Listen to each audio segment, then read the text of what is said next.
야고보서의 수신인들인 유다 그리스도인들이 흩어져 살던 시리아 지역의 초대교회 문제 하나, 빈부격차와 차별이었습니다. 화려한 옷을 입고 금반지를 끼고 회당 안으로 들어온 사람들에게는 특별한 호의를 보이면서 여기 좋은 자리에 앉으시죠. 하지만 가난한 사람에게는 당신은 그냥 거기 서 있든지 아니면 내 발치에 앉든지 하고 말하는 사람들이 있었던 것 같습니다. 요즘 같으면 상상도 할 수 없는 일이죠.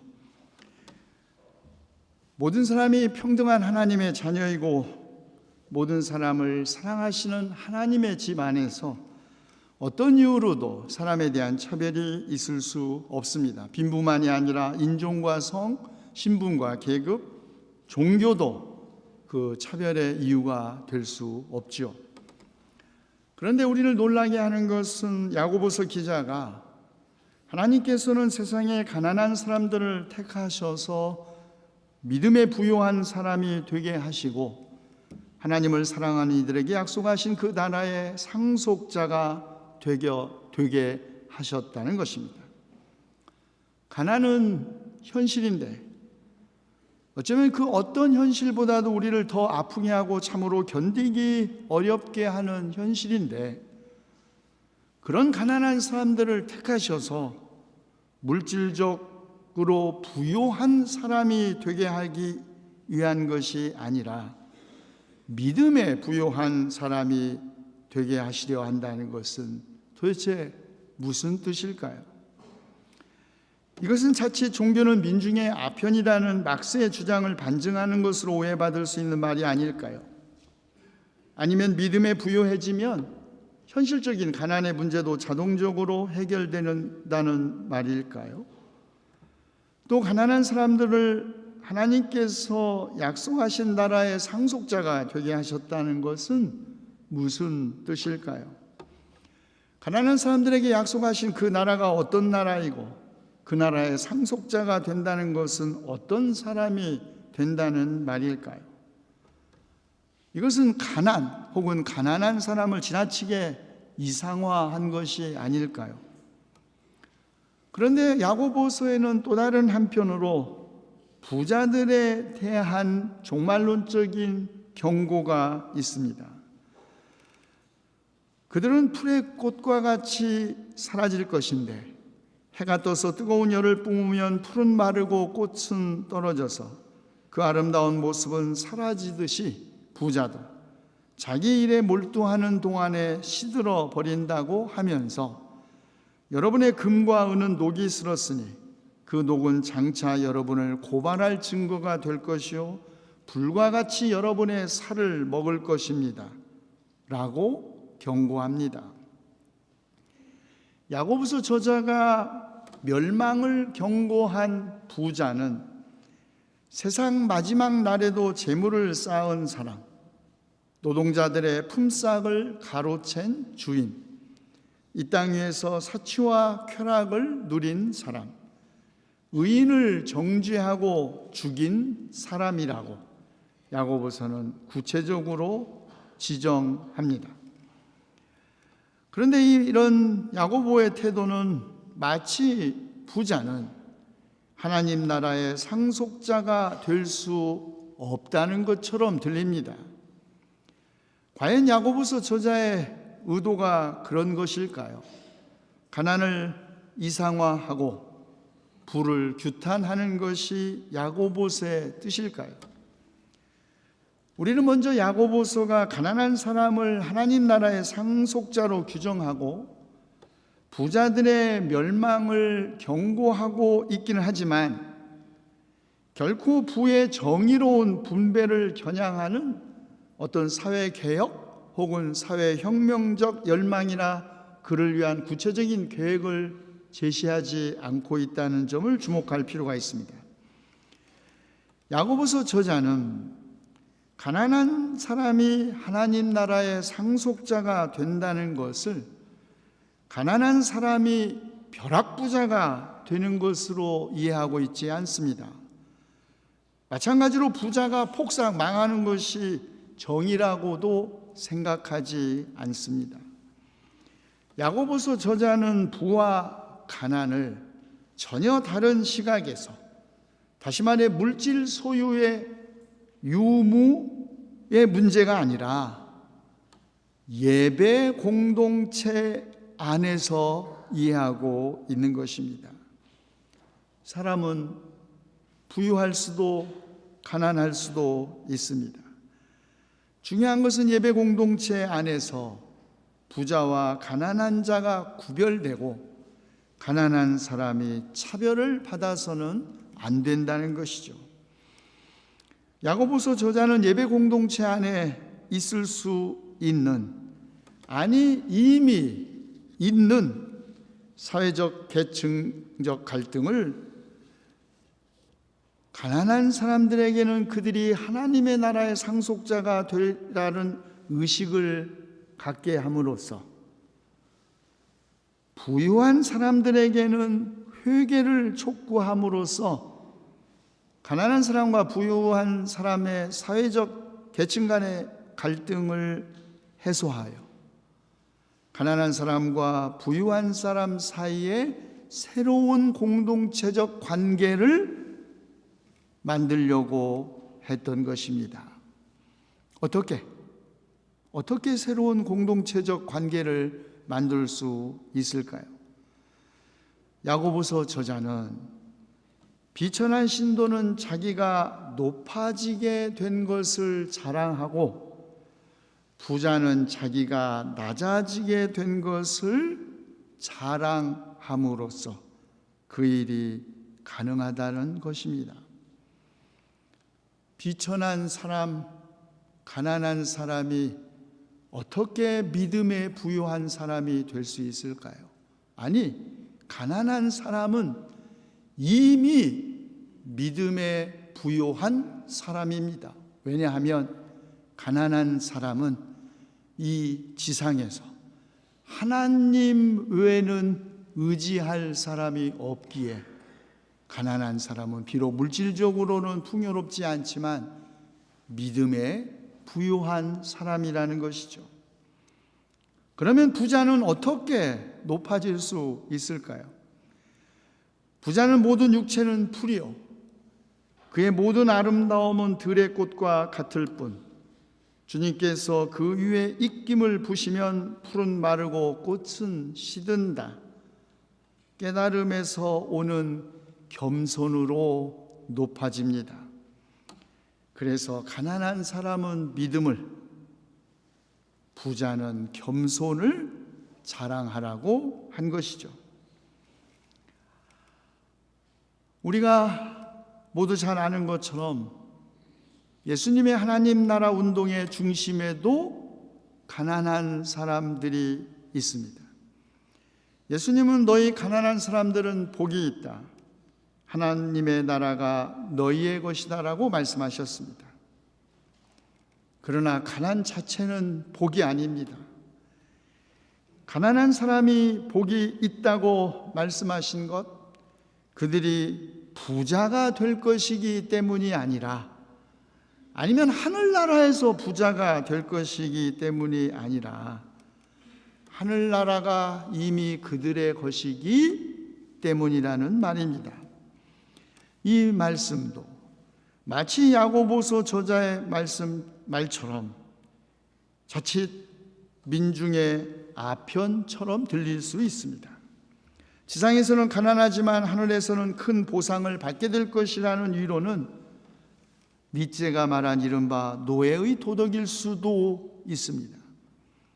그러나 가난의 현실, 가난한 사람을 차별하는 세상, 가난을 만들어내는 이 세계의 구조는 아직 아무것도 변한 것이 없지만, 그 나라가 오면, 하나님 나라가 임하시면 분명히 변한다는 믿음, 전적으로 새로운 세계, 새로운 질서, 새로운 현실이 시작된다는 믿음에 부요한 사람, 그들이 가난한 사람들입니다. 그러나 현실적으로 가난과 부의 문제는 단지 개인적인 문제가 아니죠. 가난이 개인의 무능과 게으름에서만 비롯된 것이 아닌 것처럼 부도 개인의 능력과 부지런함에서만 오는 것은 아닙니다. 부와 마찬가지로 가난도 구조적 문제이지요. 오늘날 지구의 남반구에는 먹을 것이 없어서 굶어 죽어가는 사람들의 희생이 피라미드처럼 쌓이고 있는가 하면, 지구의 북반구에는 다국적 금융 자본과 그 과두제가 부의 피라미드를 쌓아가고 있는 현실. 먹을 것이 넘쳐나는 이 행성에서 10세 미만의 아동이 5초에 1명씩 굶어 죽어가고, 비타민 A의 부족으로 시력을 상실하는 사람이 3분의 1명꼴, 세계 인구의 7분의 1에 이르는 8억 5천만 명이 심각한 만성적인 영양실조 상태에 있는 것이 어찌 그들 개인의 문제일 수 있겠습니까? 매일 10만 명이 기아나 영양실조로 인한 질병으로 죽어가는 이 모순을 어떻게 우리 교회가 헌금하고 난민촌을 위해서 헌금하고 내 개인이 도덕적 삶을 삶으로써 해결할 수 있겠습니까? 그래서 유엔 인권위의 자문위원 장 지글러는 지구의 가난, 재화의 객관적인 결핍이 아니라 재화의 공평하지 못한 분배, 다시 말해 인위적인 결핍에서 비롯된 것이라고 말했던 것이죠. 그러나 예수님은 증오를 선동함으로써 가난한 사람과 부유한 사람 사이의 갈등을 증폭시키고, 폭력적으로 가난한 사람을 부자로 만들거나 부자를 빈손으로 돌려보내로써 새로운 세상을 이루려고 하지 않으셨습니다. 신분과 계급의 단순한 역전은 새로운 질서가 아니기 때문이죠. 오늘의 부자가 내일의 거지가 되고 오늘의 가난한 자가 내일 벼락부자가 되는 것이 하나님 나라가 아닙니다. 예수님은 계급의 역전이 아니라 양극화된 그런 현실의 세상 그 자체의 정말 하나님 나라의 임박한 임재를 꿈꾸셨던 분이죠. 예수님의 병자 치유도 하나님 나라 임재의 표징이었습니다. 갈릴리 바닷가 사람들이 귀먹고 말 못한 사람을 데리고 와서 예수님에게 손을 얹어 주시기를 간청합니다. 예수님은 그 손가락을 그의 귀에 넣고 침을 뱉어 그의 혀에 손을 대시고 하늘을 우러러 탄식하시며 말씀하셨습니다. 에바다, 열려라. 손가락을 귀에 넣고 굳은 혀에 침을 뱉어 손을 얹는 행위는 당시 보편적으로 알려져 있던 헬레니즘 세계의 기적 행위자의 치유 기법이었습니다. 그런데 수석가들은 하느님 예수께서 하늘을 우러러 보시고 탄식하는 그 행위는 초월적인 힘을 하늘로부터 이끌어 오는 양식상의 표현이라고 합니다. 그런데 저는 탄식하다라는 표현에 주목하려고 합니다. 예수님이 손을 들어 하늘 향하여 탄식하신 것, 그것이 기적적인 치유의 능력을 하늘로부터 덧입어 환자를 낫게 하기 위한 제의적 치유 몸짓만이 아니라고 생각하기 때문입니다. 어쩌면 이런 이유 아니었을까요? 도대체 언제부터 그가 듣지도 못하고 말을 못하게 되었는지는 모르지만 그가 그런 장애를 안고 살아와야 했던 그 세월 동안 그가 겪어야 했던 고통에 대한 연민 아니었을까요? 아니, 그의 장애 때문에 그를 차별하고 그에게 고통을 주었던 세상에 대한 분노와 슬픔이 아니었을까요? 그런데 우리를 더욱 놀라게 하는 것, 그것은 예수께서 듣지를 못하는 사람에게 말씀하셨다는 것입니다. 에바다 아니라 무슨 말을 한들 그가 들을 수 있었겠습니까? 그런데 듣지 못하는 그에게 열려라 하고 말씀하셨다는 겁니다. 듣지 못하는 사람에게 마치 그가 들을 수 있는 사람처럼 말하는 것, 무슨 뜻일까요? 절대로 바뀔 수 없는 현실, 절대로 바뀌지 않을 것처럼 견고한 현실도 바뀔 수 있다고, 바꿀 수 있다는 믿음을 가진 사람만이 할 수 있는 행위 아닐까요? 예수님은 듣지 못하는 사람 듣게 하시고 말 못하는 사람도 말하게 하셨습니다. 예수님의 이 치유 이야기는 거대한 악의 구조에 가려서 현실을 보지 못하는 사람을 보게 하고 가짜 뉴스에 현혹되어 다른 진실을 들으려 하지 않는, 듣지 못하는 사람을 듣게 하신 사건입니다. 예수님의 치유가 하나님 나라 임재의 표징이라면 그 하나님 나라를 상속받는 사람, 마땅히 들어야 할 것 듣고 마땅히 말해야 할 말 하는 사람 아니겠습니까? 듣기 좋은 말만 듣고 해야 할 말은 하지 않는 사람이 아니라 듣기 싫은 말도 듣고 해야 할 말은 마땅히 하는 사람, 그가 하나님 나라의 상속자입니다. 치유가 새로운 세대, 하나님 나라의 표징이다 라는 것은 예언자 이사야의 증언이기도 합니다. 그때 눈먼 사람의 눈이 밝아지고 귀먹은 사람의 귀가 열릴 것이다. 그때 다리를 절던 사람이 사슴처럼 뛰고 말을 못하던 혀가 노래를 부를 것이다. 치유는 일상의 회복이자 동시에 새로운 삶의 시작입니다. 눈먼 사람이 보고 귀먹은 사람이 듣고 다리를 절던 사람이 뛰고 말을 못하던 사람이 노래를 부르는 것, 포로가 고향으로 돌아가는 것처럼 병으로 고통받았던 사람이 병이 생기기 이전의 일상으로 돌아가는 사건이 바로 치유 아니겠습니까?